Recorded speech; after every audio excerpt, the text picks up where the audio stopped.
Syngenta Crop Protection Canada and C&M Seeds present the Wheat School on realagriculture.com. We're here with Peter Johnson today, and Peter, you're standing in front of a field of Frederick wheat, which is about a 30-year-old variety. Why are we standing in front of a 30-year-old variety? Yeah, so Rob, it's kind of cool, and in fact I grew up, cut my teeth combining Frederick wheat way back in the early 1970s, and the reason that we're doing this is we're trying to blow the seed up so we can actually have enough seed. It's getting very hard to find seed of these older varieties, and I wanted to look at genetic improvement. So we'll take Frederick, and then we'll take something from the 1980s and the 1990s, and we'll put them all in the field side by each and spray them with fungicides and not spray them, and try and figure out how much genetic improvement we really have from these new varieties.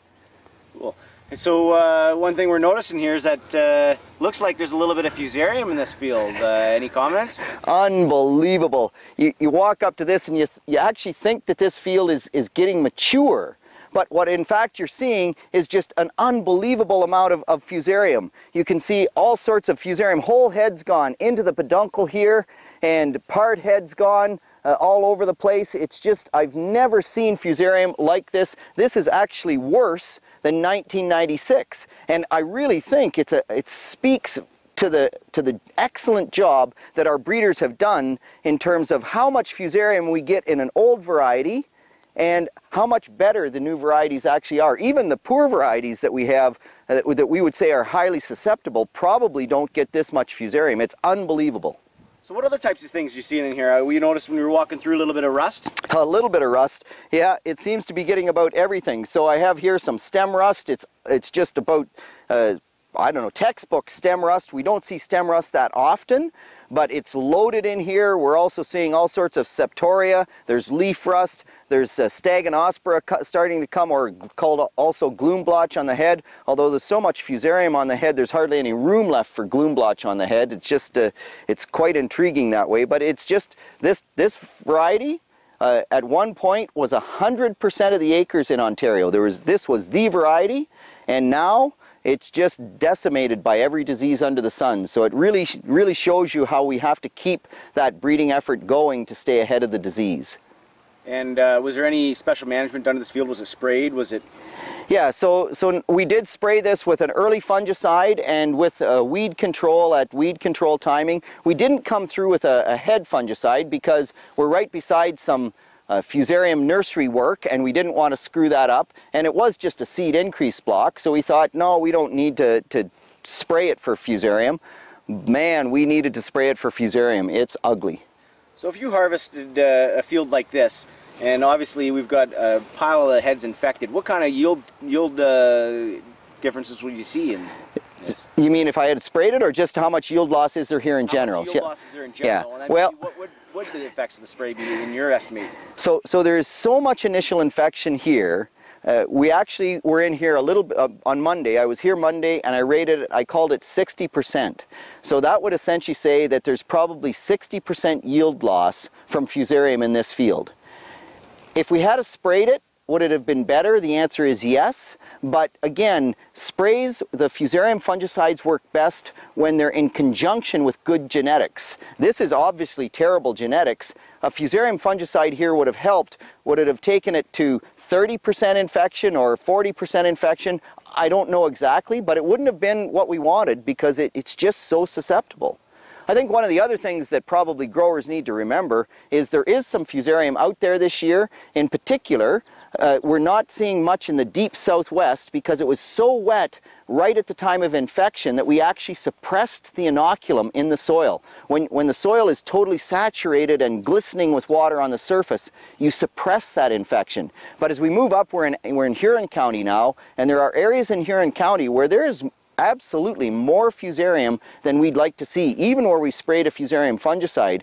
Growers definitely need to be scouting those fields, knowing how much Fusarium they have, and combine setup again is going to be the key, where if you have that Fusarium, particularly this primary infection where the kernels are small and shriveled, it's crank the wind, get those out of the back of the combine, make sure you have quality wheat in the bin. And you know, there's not a lot else you can do, but that's one of those things that you really want to focus on. Right. And a lot of people will comment that, you know, it's not the primary infection that necessarily gets you with Fusarium, but it's usually the secondary. Do you want to comment on the difference between the two types of Fusarium? Yeah, so primary infection essentially, let me just grab a quick wheat head here. So primary infection is when we get the initial infection up in the head at flowering time. And once you have that primary infection, then you can get secondary infection where it moves down the kernel. You can get a wee bit of secondary infection later in the year, but that's pretty rare. Mostly what happens is these kernels right here will be all shriveled, and you can easily blow them out of the back of the combine. But if you get humid weather and not too hot, you can get that infection moving down onto nice big healthy kernels, and those big healthy kernels have lots of toxin and can't be cleaned out. If there's one benefit of this really dry weather we're having in Ontario since about the 20th of June, we've essentially had no rain and had reasonably warm temperatures. It's quite hot today.